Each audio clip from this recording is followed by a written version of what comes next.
Get ready with me kasi pupunta akong pailaw ni Mayor. Time check, 5:40 na and 7:30 pa naman kami pupunta. So, kasama ko pala yung boyfriend ko and yung pinsan niya and yung mga pinsan ko.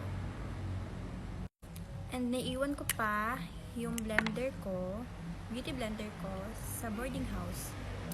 Ba't ganito yung tono ko? What the fuck? Anyway, maglagay na tayo ng foundation. Okay naman.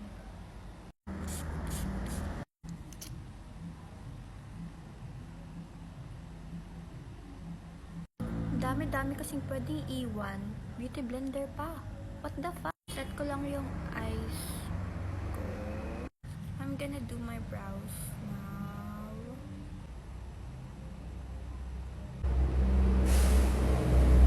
By the way, first time ko lang mag-heatless curl and hindi ko alam kung tama ba yung nagawa ko. My brows are look fire. Moving on, let's go with the blush.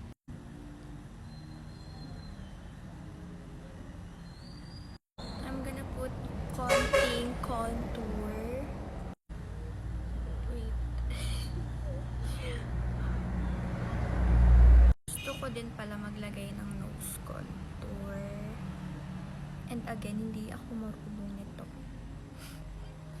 At ngayon, na okay na tayo sa cream products natin, pwede na tayo mag-spray ng setting spray. Kapag natuyo na yan, pwede na tayo maglagay ng powder. Powder product. Huh? Let's put the powder blush. Set na din natin yung T-zone natin. T-zone.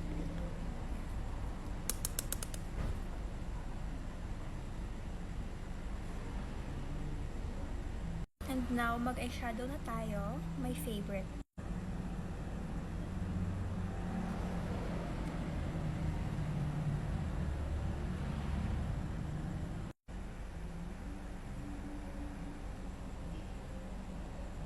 I'm done with my eyeshadow.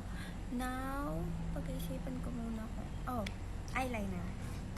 Magta-tight line lang ako using this eyeliner. And now, eyeliner na.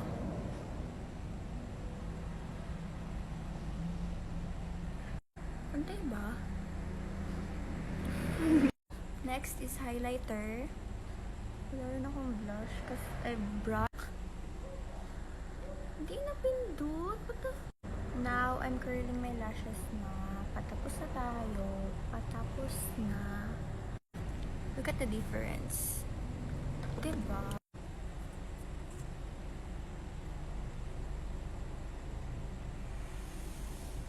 Done with the mascara. So far, ang ganda niya. Next is lippy. First, maglalagay ako nito. Kasi wala din akong lipstick. Ano ba? Ang blush kanina. I'm just gonna use lip liner para sa inner. Kasi nakalimutan ko yung lipstick ko sa bahay ng boyfriend ko. Katangal. I think this is the final look. Charot! Tatanggalin ko muna ito. Ooh, ang perfect! I'm so excited. My hair looks perfect. Wait, ayusin ko lang. I think this is the final look. Let me know what you think. Parang mali yata yung pagka-curl ko. Pero ang ganda niya.